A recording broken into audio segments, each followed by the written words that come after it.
प्यारे बच्चों, 10th class के पहले चैप्टर वास्तविक संख्या के फर्स्ट वीडियो लेक्चर में आपका स्वागत है। आज हम वास्तविक संख्या के बारे में पढ़ेंगे। तो चलिए, वास्तविक संख्या को शुरू करने से पहले इसमें कुछ एक परिभाषाएं दी गई हैं जिसे जानना काफ़ी ज़रूरी है। इसमें सबसे पहला हमारा है प्राकृत संख्या। तो आप जानें कि प्राकृत संख्या को नेचुरल नंबर कहते हैं और इसे n के द्वारा सूचित किया जाता है। और ये 1, 2, 3, 4, 5 ये कभी ख़त्म न होने वाली संख्याएं हैं, ये प्राकृत संख्याएं कहलाती हैं। इसका परिभाषा हो जाएगा कि गिनती की संख्याओं को प्राकृत संख्या कहते हैं। अब आइए, दूसरा है हमारा पूर्ण संख्याएं। पूर्ण संख्याओं को हम कहते हैं होल नंबर्स।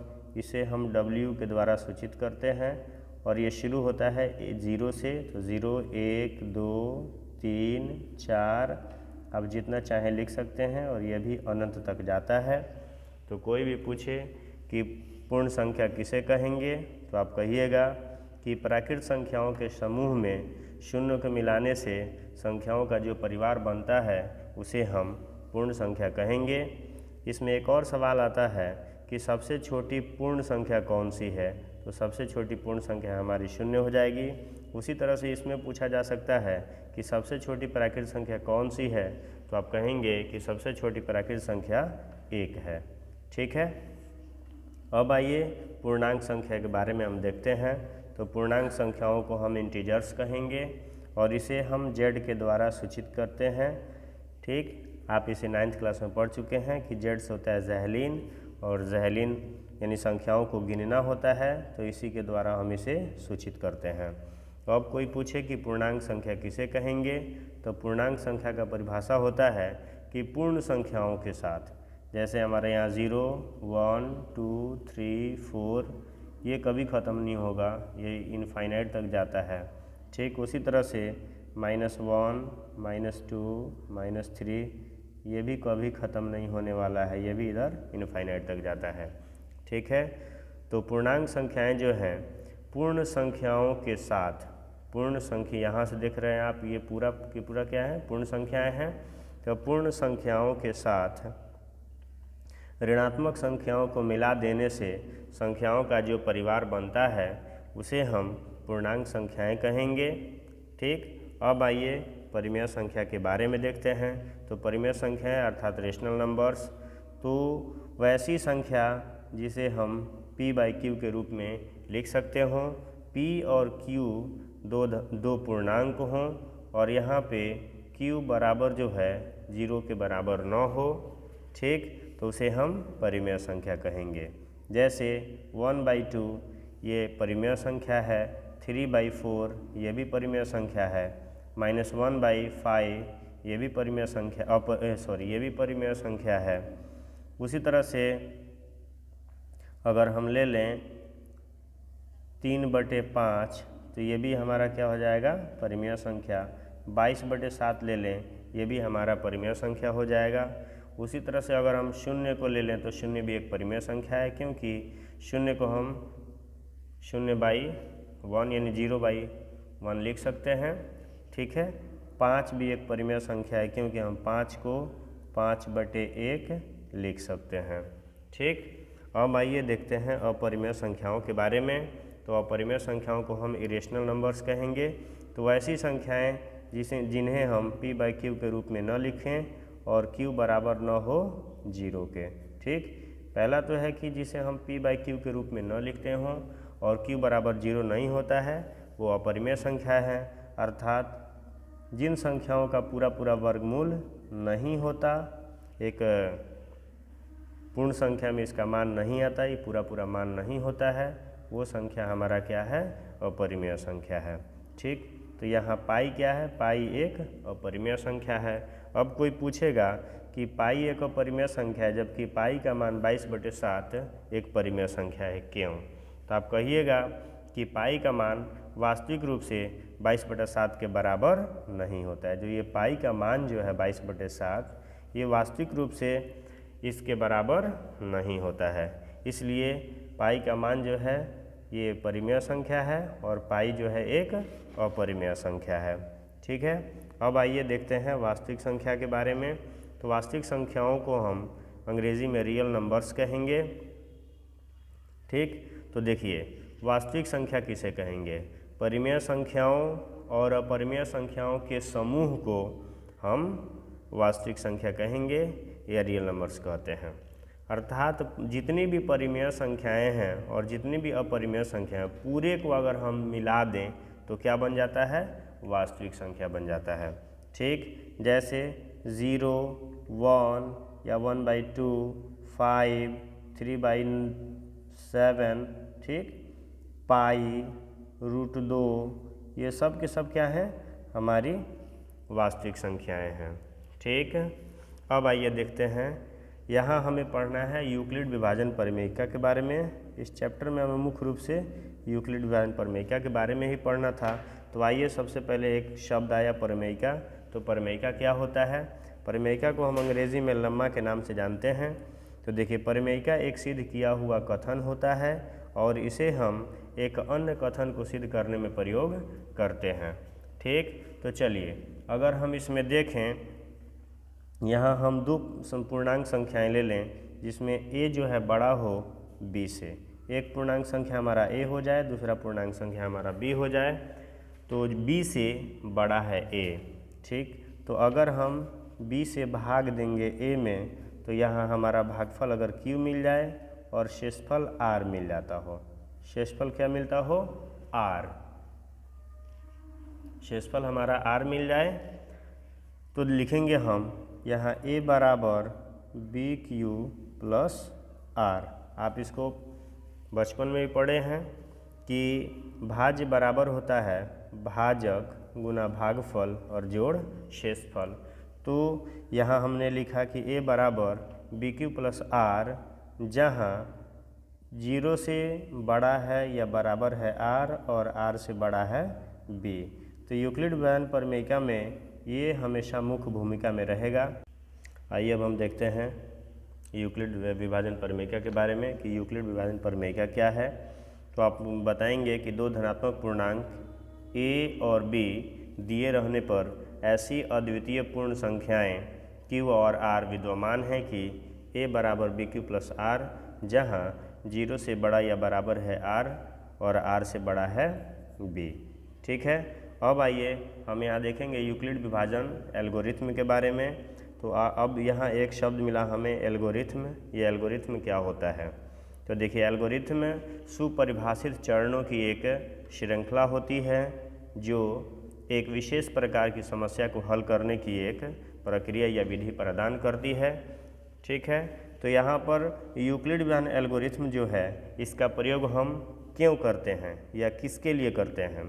तो अब देखिए यूक्लिड विभाजन एल्गोरिथम का प्रयोग हम किन्हीं भी संख्याओं का HCF ज्ञात करने के लिए करते हैं। ठीक है, इसे हम महत्तम समापवर्तक भी कहेंगे। महत्तम समापवर्तक, या इसे हिंदी में शॉर्ट फॉर्म में मौसा के नाम से भी जाना जाता है। चलिए अब हम प्रश्नावली 1.1 के क्वेश्चन नंबर 1 को देखते हैं। क्वेश्चन नंबर 1 में लिखा हुआ है कि निम्नलिखित संख्याओं का HCF ज्ञात करने के लिए यूक्लिड विभाजन एल्गोरिथम का प्रयोग कीजिए। ठीक है, इसमें दिया है कि 135 और 225 का HCF निकालिए, 196 और 38,220 का HCF ज्ञात कीजिए, 867 और 255 का HCF ज्ञात कीजिए। तो चलिए हम बारी बारी से एक एक को हल करते हैं। यहाँ पे लिखेंगे हम ये 135 और 225 है, तो यहाँ देखते हैं कि 225 जो है बड़ा है 135 से। ठीक, तो यहाँ हम क्या करेंगे, यहाँ लिखेंगे यूक्लिड विभाजन परिमेयिका भी लिख सकते हैं, एल्गोरिथम भी लिख सकते हो। यूक्लिड विभाजन एल्गोरिथम से। ठीक है, अब आइए यहाँ 135 से हम 225 में भाग देंगे। एक बार में चला जाएगा तो यहाँ हो जाएगा 135, 5 से 5 गया 0, ये हो जाएगा 12 से 3 गया 9, ये पूरा पूरा कट जाएगा। तो हम यहाँ लिख देंगे कि 225 बराबर 135 गुना 1 प्लस शेषफल जो है हमारा 90। तो यहाँ लिखेंगे चूँकि शेषफल बराबर नहीं है 0 के, शेषफल 0 हमारा नहीं आया। फिर हम क्या करेंगे, अगले ये हमारा भाजक बन जाएगा 135 हम यहाँ पे ला देते हैं। फिर ये एक बार में चला जाएगा, 90 कम 90 हो जाएगा, 10 5 से 0 जाएगा 5, 3 से 9 नहीं जाएगा तो हो जाएगा 13 से 9 जाएगा 4। ठीक है, फिर यहाँ लिख देंगे 135 यानी कि भाज्य बराबर भाजक 90 गुना 1 जो शेषफल हमारा 45 है तो 45 लिखेंगे। अभी भी हम देख रहे हैं चूँकि शेषफल जो है हमारा 0 के बराबर नहीं आया है। फिर हम क्या करेंगे, जब तक ये शेषफल 0 नहीं आएगा तब तक हमारा मौसम नहीं निकलेगा। अब यहाँ पे ये वाला यहाँ चला आएगा, फिर 45 दूनी क्या होता है 90 होता है, तो ये पूरा पूरा अब कट गया यानी कि शेषफल 0 हमारा आ गया। तो हम यहाँ लिखेंगे फिर यानी कि भाज्य बराबर यानी 90 बराबर 45 गुना 2 और जोड़ 0। ठीक है, तो यहाँ लिखेंगे चूँकि शेषफल बराबर क्या आ गया हमारा, शेष लिखेंगे शेषफल लिखें शेषफल बराबर 0। ठीक है, तो हमें क्या मिल गया, इसका महत्तम समापवर्तक मिल गया। तो लिखेंगे अतः 135 और 225 का HCF कह रहा है तो आप HCF ही लिखेंगे। बराबर कितना आ गया 45 से न 0 आया है, 45 से जब हमने भाग दिया तो 0 आ गया, तो ये हमारा क्या हो जाएगा महत्तम समापवर्तक 45 हो जाएगा। ठीक है, अब चलिए अब हम क्वेश्चन नंबर 1 का 2 देखते हैं। 1 के 2 में लिखा है कि 196 और 38,220, तो यहाँ 38,220 हम लिखेंगे, ये बड़ा है 196 से।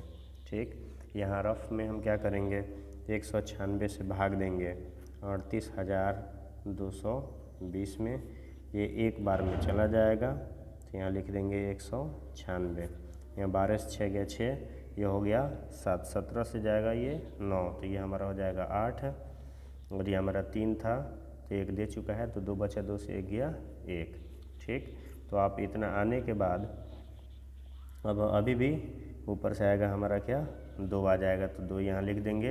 अब 9 बार में भेज देते हैं, तो 9 छुक 54 के 4 हाथ में 5, 9 9 81 और 5 86 के 6 हाथ में 8, 9 कम 9 8 17, ये हमारा हो जाएगा 12 से 4 गया 8। उसके बाद ये हो जाएगा 5, तो ये दहाई लेके 15, 15 से 6 हो जाएगा 9, और ये हमारा पूरा पूरा कट गया। फिर ऊपर से ये वाला 0 हमारा आ जाएगा नीचे।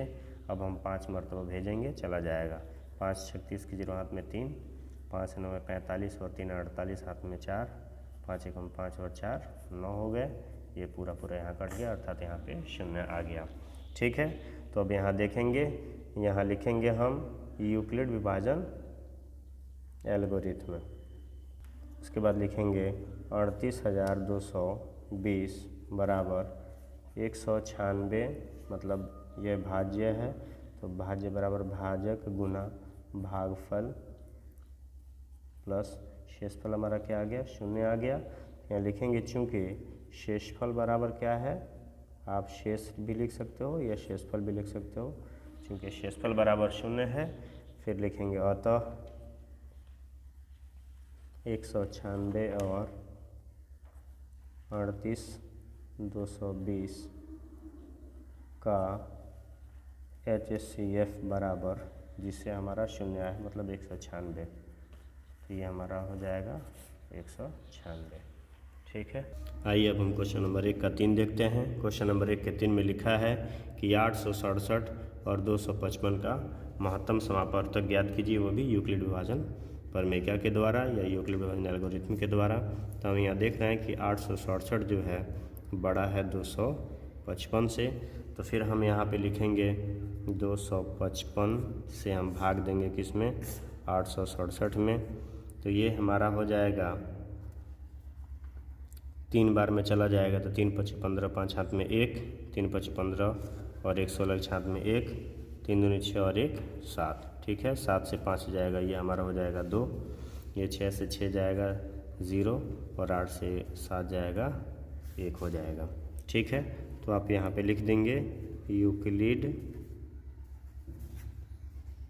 विभाजन एल्गोरिथम है तो एल्गोरिथम लिखेंगे, यूक्लिड विभाजन एल्गोरिथम से। ठीक है, लिखने के बाद आप यहाँ लिखेंगे 867 बराबर ये हो जाएगा, यानी भाज्य बराबर भाजक 255 गुने 3 प्लस 102। अब यहाँ लिखेंगे, यह हमारा शेषफल 0 तो नहीं आया, तो यहाँ लिखेंगे चूँकि शेषफल बराबर नहीं है 0, फिर ये अब हमारा भाजक बन जाएगा, ये 255 यहाँ आ जाएगा। अब चलिए 2 बार में हम आसानी से लेके जा सकते हैं, तो 2 दूनी 4 हो जाएगा, ये 2 0 0 और 2 एकम 2, 5 से 4 जाएगा 1 बार में, 5 से 0 घटाएंगे 5, ये वाला हमारा कट जाएगा। जैसे ही हमारा इतना आया, फिर हम देख रहे हैं कि शेषफल हमारा 0 नहीं आया, तो फिर हम लिखेंगे भाज्य बराबर भाजक गुना भागफल जोड़ शेषफल 51 है तो 51 लिख देंगे। यहाँ लिखेंगे चूँकि शेषफल बराबर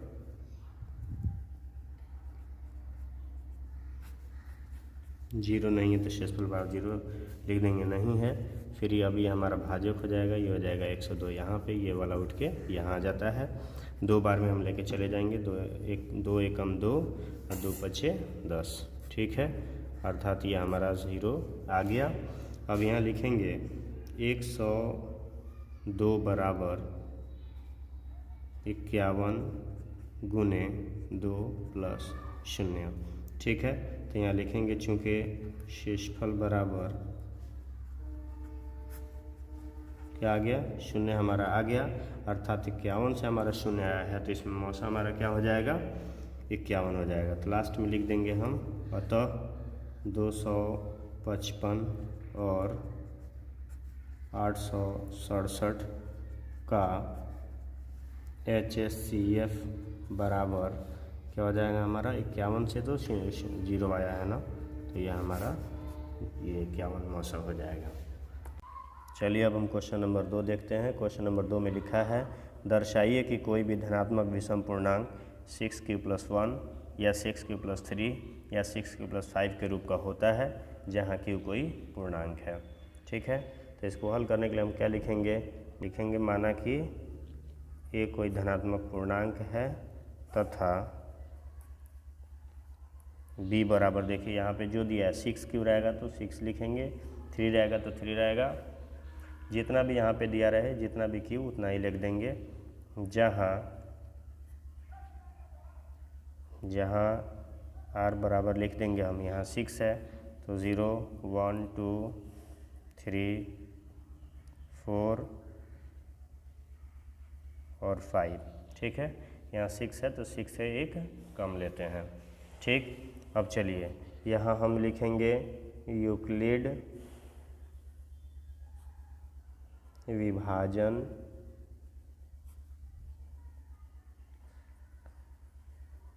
प्रमेयिका से।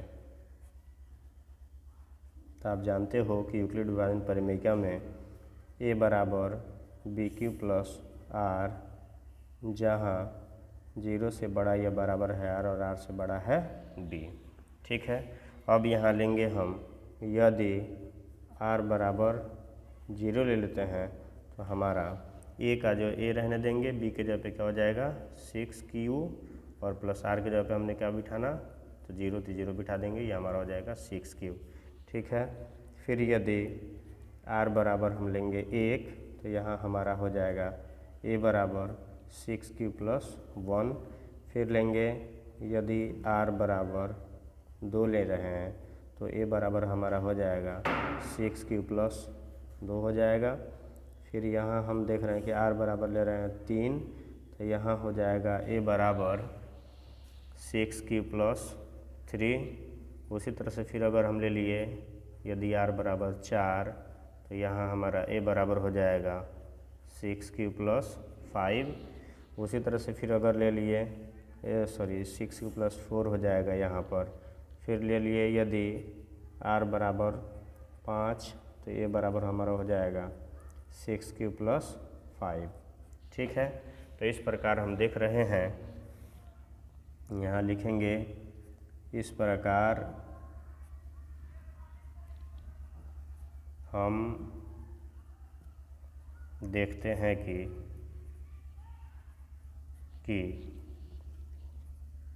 a बराबर 6q या 6q + 2, ये 6q 6 + 2 या 6q + 4, 6q + 4 समपूर्णांक के रूप में है। ठीक, तो लिखेंगे अतः, यहाँ जो लिखा है दर्शाइए कि, तो इसको छोड़ देना, अतः कोई भी धनात्मक विषम पूर्णांक, अतः कोई भी धनात्मक विषम पूर्णांक 6 + 1 या 6q + 3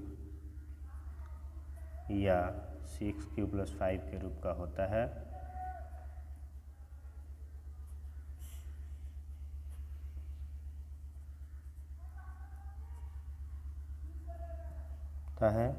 जहाँ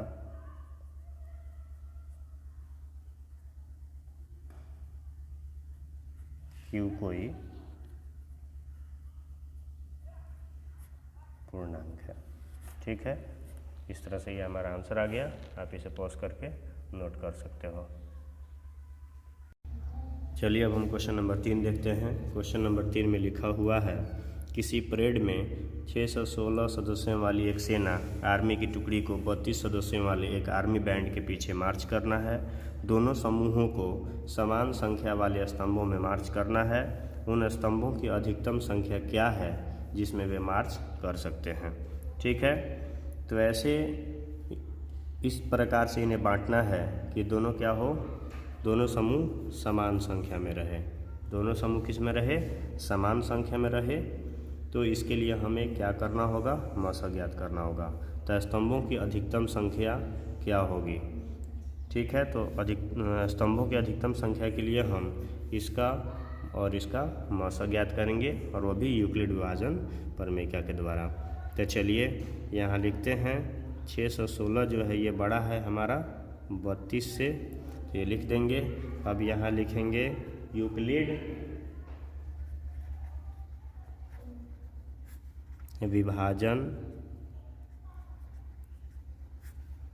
एल्गोरिथम, तो यूक्लिड विभाजन एल्गोरिथम ही लिख देंगे।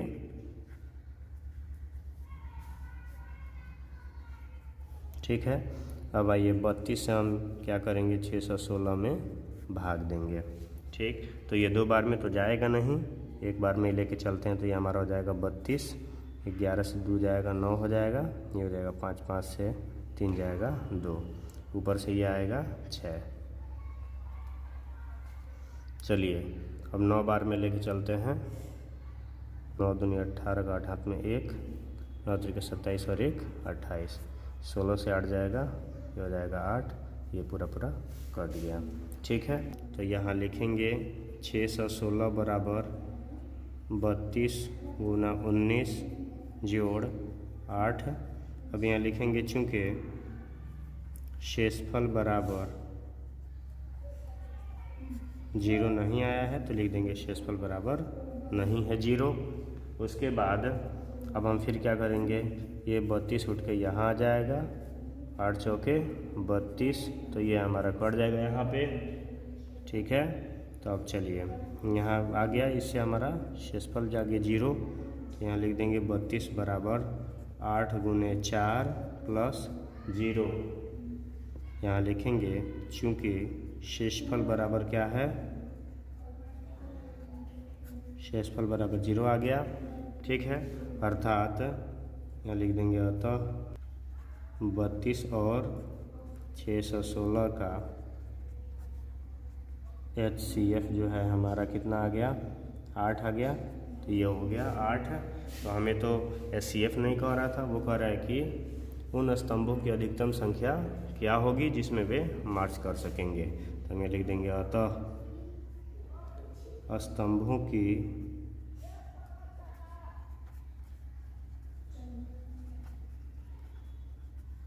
अधिकतम संख्या बराबर 8। ठीक है, तो ये हमारा आंसर आ गया।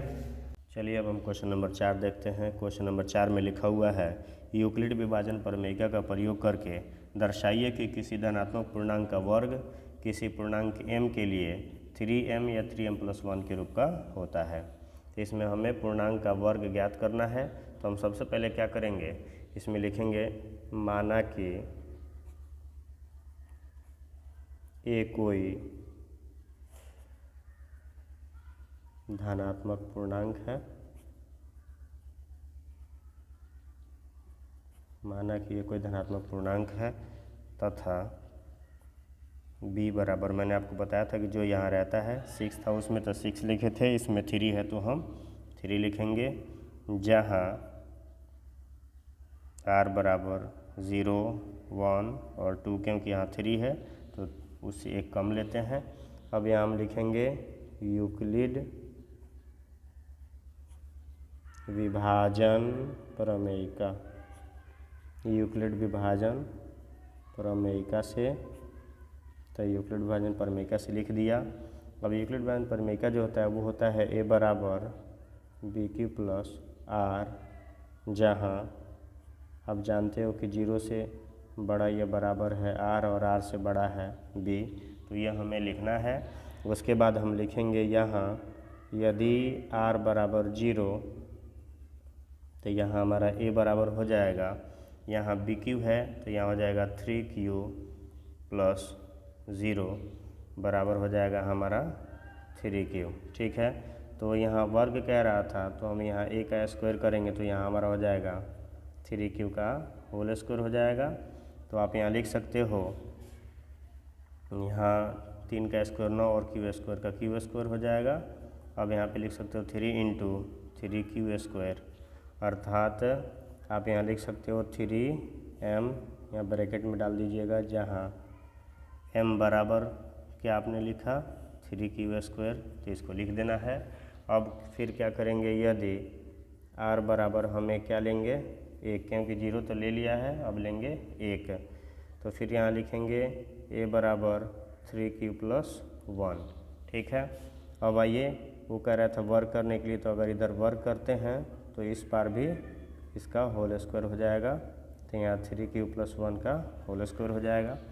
फिर हम क्या करेंगे, यहाँ देखिए 3Q प्लस 1 का होल स्क्वायर, अर्थात इसे a मान लें और इसे b मान लें, तो ये हमारा a प्लस b के होल स्क्वायर पे हो जाएगा। तो ये हो जाएगा a स्क्वायर प्लस 2a, एक जगह पे 3Q इंटू b, मतलब 2ab हो गया, और प्लस b स्क्वायर अर्थात 1 का स्क्वायर हम लिख देंगे। यहाँ हमारा हो जाएगा 9Q स्क्वायर प्लस 3 दूनी 6Q, क्योंकि 1 से गुना होगा वही हो जाएगा, प्लस 1 का 1 हो गया। ठीक है, अब चलिए इधर की ओर लिखते हैं।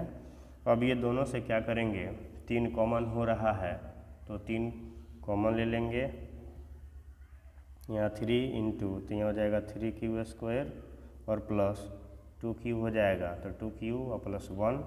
अब अगले स्टेप में लिखेंगे 3m प्लस 1। ठीक, तो यहाँ तो लाना था 3m, तो 3m आ गया, अब यहाँ भी आ गया 3m प्लस 1। यहाँ लिखेंगे जहाँ m बराबर हमारा क्या लिख आया, तो यहाँ आया 3Q स्क्वायर प्लस 2Q। ठीक है, एक स्टेप और जाएंगे, क्योंकि 0 और 1 लेना था, अब लेना है हमें 2 लेना है, तो लिखेंगे यदि r बराबर हमारा हो जाएगा 2, तो यहाँ a बराबर हो जाएगा 3Q प्लस 2। ठीक, तो इस स्टेप में हमें इसका वर्ग ज्ञात करना था, तो वर्ग करेंगे तो यहाँ भी आ जाएगा 3Q प्लस 2 का होल स्क्वायर। ठीक है, अब आइए, अगर इसे हम a और इसे b मान लें तो a प्लस b का होल स्क्वायर पे जा रहा है, तो ये हमारा हो जाएगा a स्क्वायर प्लस 2ab, मतलब 2 इंटू 3Q इंटू 2 और प्लस 2 का स्क्वायर, तो ये हमारा हो जाएगा 9Q स्क्वायर प्लस 2 3 6 6 दूनी 12Q और प्लस ये हमारा हो जाएगा 2 का स्क्वायर 4। ठीक है, आप इसे लिख सकते हो 9q² प्लस 12q और प्लस आप इसे 3 + 1, इस 4 को आप 3 जोड़ 1 लिख सकते हो। तो अब चलिए आप इसे क्या करेंगे, ये तीनों से 3 को कॉमन ले लीजिएगा, तो ये हमारा हो जाएगा 3 × तो यहाँ हो जाएगा 3q² प्लस 4q और प्लस 1 और ये वाला हमारा प्लस 1 रह जाएगा, तो इसको प्लस 1 रहने देना है। अब हमें क्या करना है, 3 का 3 m हो जाएगा, ये प्लस 1 यहाँ लिख देंगे, जहाँ m बराबर हमने क्या लिया है 3q² प्लस 4q और प्लस 1। ठीक है, तो इतना आने के बाद अब देखिए ये कह रहा था कि कोई भी धनात्मक विषम पूर्णांक का वर्ग जो होता है 3m के रूप में या 3m + 1 के रूप का होता है। तो आप देख रहे हैं कि या तो 3m आया है या हमारा क्या आ गया 3m + 1, और यहाँ भी हम देख रहे हैं कि 3m + 1 आया। ठीक है, तो आप इसे क्या करेंगे, लिखेंगे अतः, यहाँ लिखेंगे अतः, दर्शाइए की के बाद वो वाला जो दिया था वो लिख दीजिएगा। अतः किसी धनात्मक पूर्णांक जो लिखा वो लिखेंगे, धनात्मक पूर्णांक का वर्ग किसी पूर्णांक m के लिए, किसी पूर्णांक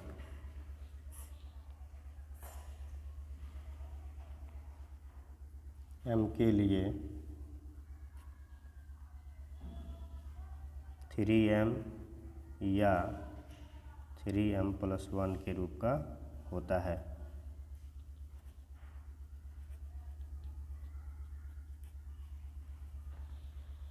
ठीक है, तो इस तरह से ये आपका साबित हो गया। ठीक, अगर आपने इसे नोट नहीं किया है तो आप इस वीडियो को पॉज करके नोट कर सकते हो। चलिए अब हम क्वेश्चन नंबर 5 देखते हैं। क्वेश्चन नंबर 5 में लिखा हुआ है कि यूक्लिड विभाजन प्रमेयिका का प्रयोग करके दर्शाइए कि किसी धनात्मक पूर्णांक का घन 9m, 9m + 1 या 9m + 8 के रूप का होता है। ठीक है, तो इसके लिए हम यहाँ हल लिखेंगे और जिस तरह से हमने 4 को बनाया उसी तरह लिखेंगे कि माना कि ए कोई धनात्मक पूर्णांक है तथा b बराबर हमारा क्या हो जाएगा, तो आपको मैंने बताया था यहाँ 9 जो रहेगा, जो जितना m या q रहेगा उतना ही ले लेंगे, जहाँ r यानी कि शेषफल बराबर हो जाएगा 0, 1, 2, 3, 4, 5, 6, 7 और 8। ठीक है, अब यहाँ हम क्या लिखेंगे, यूक्लिड विभाजन प्रमेयिका से लिख देंगे, यूक्लिड विभाजन प्रमेयिका से लिखेंगे। तो यूक्लिड विभाजन प्रमेयिका क्या होता है, यहाँ लिखेंगे a बराबर bq + r, जहाँ 0 से बड़ा ये बराबर है r और r से बड़ा है b। ये लिखने के बाद हम लिखेंगे यहाँ पर, यदि बारी बारी से हम यहाँ r का मान बिठाते जाएंगे और चेक करते जाएंगे इसका घन आ रहा है कि नहीं। तो यदि r बराबर हमने ले लिया 0 तो हमारा a बराबर हो जाएगा, b का मान हमारा 9 है तो यहाँ 9q + 0, अर्थात यहाँ हमारा a बराबर क्या हो जाएगा 9q आ जाएगा। अब कह रहा था घन करने के लिए, तो हम यहाँ दोनों तरफ घन कर देंगे, तो यहाँ a का क्यूब हो जाएगा, यहाँ हो जाएगा 3q का होल क्यूब। ठीक, तब हम इसे लिख सकते हैं 3 का क्यूब होता है 27 और क्यूब का क्यूब जो होगा क्यूब ही हो जाएगा। अब आइए यहाँ लिख सकते हैं 9 × 3q³। ठीक, यहाँ लिख दीजिएगा 9m, यहाँ लिखेंगे हम, जहाँ m बराबर हमारा क्या आ गया 3q³ आ गया, तो इसको यहाँ लिख देंगे। इस तरह से एक तो हमारा आ गया कि धनात्मक पूर्णांक का घन 9m के रूप का होता है। और फिर हम इसी तरह से r का मान यहाँ पे ले लेंगे 1, क्योंकि 0 लिया है। अब क्या लेंगे 1 ले लेंगे, बारी बारी से हमें इसको रख के चेक करना है। फिर हमारा यहाँ हो जाएगा a बराबर 9q प्लस 1, घन कह रहा था तो घन लिख देंगे यहाँ पे, यहाँ हो जाएगा 9q प्लस 1 का होल क्यूब। अब आप जानते हो कि a प्लस बी का होल क्यूब क्या होता है, तो ये हो जाएगा a प्लस बी का होल क्यूब होता है a क्यूब, तो a cube plus 3a square मतलब 9q का whole square into b, a cube plus 3a square b plus 3a, A के जगह पे हमारा हो जाएगा 9q इंटू बी स्क्वायर के जगह पे 1 का स्क्वायर हो जाएगा और प्लस बी क्यूब का मतलब 1 का क्यूब हो जाएगा हमारा यहाँ पे। अब आइए एक स्टेप और आगे बढ़ते हैं, यहाँ हो जाएगा 9 इंटू यहाँ 999 है तो 9 9 81 क्यू का क्यूब हो जाएगा और प्लस यहाँ एक 9 यहाँ रहने देते हैं क्योंकि 9 का स्क्वायर 81 होगा तो डबल 9 यहाँ पे है तो एक 9 ले लेते हैं तो 9 3 का 27, 27 से कम 27 क्यू स्क्वायर हो जाएगा प्लस 9 का 9 और यहाँ एक स्क्वायर एक में 3 से गुना करेंगे, यहाँ हमारा हो जाएगा 3 क्यूब प्लस 1 का क्यूब 1 हो जाएगा। ठीक है, अब अगले स्टेप में हम क्या करते हैं, अगले स्टेप में हम इसे ले लेंगे, सब में से 9 कॉमन हो जाएगा तो 9 into 81 cube plus 27 Q square है तो क्यू स्क्वायर प्लस यहाँ पर हो जाएगा 3q और प्लस 1 है तो 1 ले लेंगे, यहाँ 9 का 9 ये सारा हमारा क्या हो जाएगा m हो जाएगा प्लस 1 ब्रैकेट में लिख देंगे, जहाँ m बराबर हमने लिखा 81 cube plus 27 Q square plus 3q। ठीक है, अब आपने देखा कि घन जो है 9m प्लस 1 के रूप का आ गया। अब चलते हैं फिर अगले स्टेप में, यदि r का मान हम क्या लेंगे, अब 2 लेंगे, यदि r बराबर 2 लेना तो यहाँ लिखेंगे a बराबर 9q प्लस 2, तो यहाँ a का क्यूब कर देंगे क्योंकि वो कह रहा है घन तो इसका घन हो जाएगा, फिर यहाँ 9q प्लस 2 का होल क्यूब हो जाएगा हमारा। अब देख रहे हैं कि ये भी a प्लस बी के होल क्यूब पर है तो ये हमारा हो जाएगा a मतलब 9 क्यूब का होल क्यूब प्लस 3 इंटू ए स्क्वायर मतलब 9 क्यूब का स्क्वायर इंटू बी के जगह पे 2 हो जाएगा प्लस 3 इंटू ए मतलब 9q इंटू बी स्क्वायर का मतलब 2 का स्क्वायर और प्लस बी क्यूब मतलब 2 का होल क्यूब।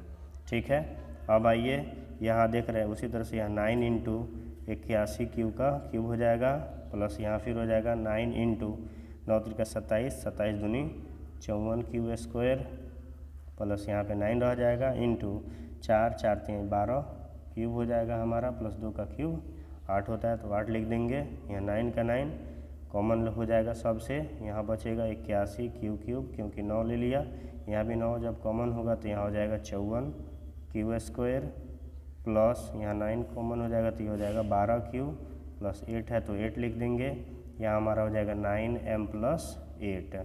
यहाँ लिखेंगे जहाँ m बराबर 81 cube plus 54 Q square plus 12 cube. ठीक है, ये लिखने के बाद अब हम देख रहे हैं कि इतना हमारा आ गया 9m प्लस 8, ये भी आ गया। इसी प्रकार हम यहाँ लिखेंगे क्योंकि बहुत सारा है 4 5 6 7 सब बारी बारी से रखेंगे तो बहुत लंबा टाइम लगेगा, हम लिख देंगे इसी प्रकार हम आगे भी दिखा सकते हैं, इसी प्रकार हम आगे भी दिखा सकते हैं। लिखने के बाद लिखेंगे अतः किसी धनात्मक पूर्णांक का घन,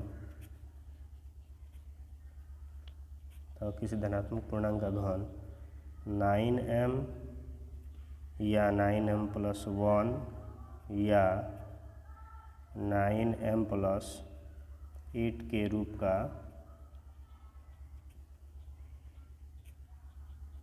होता है। ठीक है, इस तरह से यह हमारा साबित हो गया। अगर आपने इसे नोट नहीं किया है तो आप इसे पॉज करके नोट कर सकते हो। धन्यवाद।